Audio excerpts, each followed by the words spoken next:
Okay. Tapos sa mga naghanap ng Bindix kit, di ba? Bindix kit. Nakalagay dito. Okay? I-click nyo yung link. Mag-order kayo sa Shopee. Diretso na sa Shopee. I-click nyo yung link dito sa link na to. Diretso ka sa Shopee. Kung ano yung SRP price, yun yung price niya. Roser 135, Roser 180, Roser 200, Roser 220. Ito, kailangan nyo sa mga tumutunog na yun.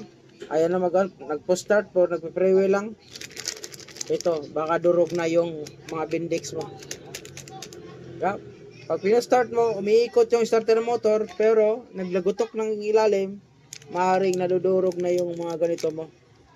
So, order na, click mo lang sa comment section yung link. Thank you. Para din na kayo mahirapan, ginawa ko yung video to, para din na kayo mahirapan maghanap. Legit yung ating mga endorso na mga parts. Okay? Peace out.